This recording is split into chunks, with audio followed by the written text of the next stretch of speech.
Salut à tous, j'espère que vous allez bien. Aujourd'hui, je vous explique quelque chose de fondamental pour que vous compreniez, quelque chose qu'on ne vous a jamais expliqué. La vie de sanctification que tu mènes, cela n'impressionne pas Dieu. La vie de sainteté que tu mènes, ça n'impressionne pas Dieu. Le fait d'aimer ton prochain comme toi-même n'impressionne pas Dieu. Le fait de pardonner aux autres, même quand ils t'ont fait du tort, ça n'impressionne pas Dieu. Le fait de méditer la Bible jour et nuit, ça n'impressionne pas Dieu. Ça ne l'impressionne pas du tout. Ça lui fait du plaisir, mais ça n'impressionne pas Dieu. Est-ce que quelque part vous avez déjà entendu que le diable est injuste? Jamais on allait entendre ça quelque part, que aujourd'hui là le diable est vraiment injuste. Aujourd'hui Satan est injuste. Vous n'entendrez jamais ça parce que Satan n'est pas juste. Il n'a pas de justice en lui. Mais très souvent vous entendez, aujourd'hui là vraiment Dieu a été injuste. Ou soit par exemple le DG de votre entreprise, le DG a été injuste dans cette affaire. Papa a été injuste, oh, ma chérie a été injuste, bien tel ami a été injuste dans ses choix. On dit d'une chose qu'elle est injuste parce que en elle il y a la justice.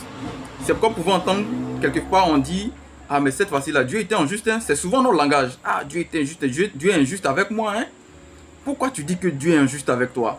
Parce que Dieu est la justice. Tu ne peux pas comprendre pourquoi est-ce que Dieu a agi comme ça et pourquoi il n'a pas agi comme ça. Parce que tu es pressé de voir certaines choses. Alors, très souvent, on dit à quelqu'un que oui, lui là, il est injuste. C'est parce que dans ta nature, tu es juste. Lorsque Dieu t'a créé, il t'a créé comme lui. Il t'a pas créé impie, il t'a pas créé pécheur, il t'a pas créé avec des défauts. Il t'a créé comme lui, quelqu'un qui n'a pas peur, quelqu'un qui vit la sanctification. Mais cette sanctification-là, tu l'as perdue parce que le premier homme qui était sur terre, ou les premiers hommes qui ont été sur terre, ont désobéi à la volonté de Dieu. Ce qui fait de toi, dès que tu es, ce qui fait de toi ce que tu es, tu as perdu ta vraie nature depuis la désobéissance. Voilà pourquoi est-ce que nous faisons beaucoup d'efforts pour mener une vie de sanctification. Voilà pourquoi vous faites beaucoup d'efforts pour pardonner aux autres leurs péchés. Voilà pourquoi vous faites beaucoup d'efforts pour aimer vos ennemis, pour aimer ceux-mêmes qui vous ont fait du mal. Donc cela n'impressionne pas Dieu du tout. Ça n'impressionne pas Dieu que tu fasses 40 jours de jeûne. Ça n'impressionne pas Dieu que tu vives la chasteté. Ça ne l'impressionne pas. Au contraire, tu cherches juste à te connecter à ta source. Tu cherches juste à te connecter à Dieu. Parce que tu étais loin de lui.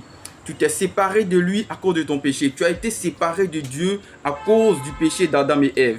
Alors, il y a quelque chose en toi qui te manque. Tu sens qu'il y a un vide en toi. Et ce vide qui est en toi là, c'est ce qui te mène à faire des choses qui ne sont pas propres. Parce que tu te sens vide, parce que tu te sens léger. Voilà pourquoi est-ce que tu cherches ce qui va combler ce vide. Ce qui va combler ce vide, c'est l'Esprit de Dieu, c'est la puissance de Dieu. Puisque l'Esprit de Dieu était dans le jardin d'Éden, l'Esprit de Dieu était là. L'Esprit de Dieu était le gouverneur qui gouvernait, qui gérait toutes choses. Maintenant que l'homme a désobéi à la parole de Dieu, Dieu a ramené vers lui ce gouverneur. Dieu a ramené vers lui l'Esprit qui est à lui. Alors l'homme était livré à lui-même. Puisqu'on a perdu l'Esprit, Dieu lui-même, il vient encore en chair et en os, n'est-ce pas? Pour venir habiter en toi, pour que tu aies ce que tu as perdu, pour que tu regagnes ce que tu avais perdu.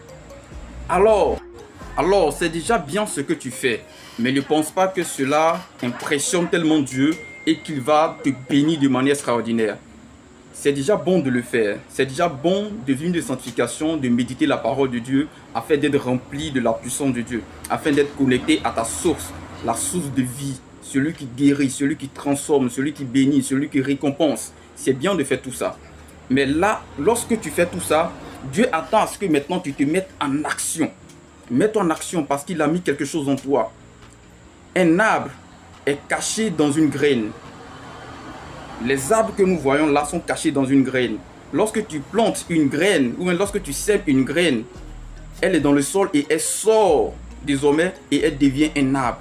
En toi est enfoui quelque chose, et en toi est enfoui un don, en toi est enfoui quelque chose de puissant. C'est tellement que Dieu t'a déjà révélé ça.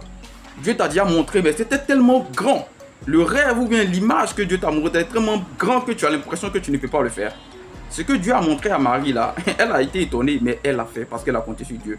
Ce que Dieu a montré à Moïse pour dire que c'est toi qui vas délivrer le peuple d'Israël. Il a dit, qui moi? Mais je ne sais pas parler. Dieu savait qu'il pouvait le faire. Alors Dieu a mis quelque chose en vous, il faut que vous découvrez cela. pendant que tu mènes ta vie de sanctification, ta vie de sainteté, pendant que tu pries efficacement, cherche au fond de toi et Dieu va te relever ça et tu vas devenir très puissant. Tu vas relever la gloire de ton Père. Tu vas faire les choses extraordinaires pour relever la gloire de celui qui t'a créé.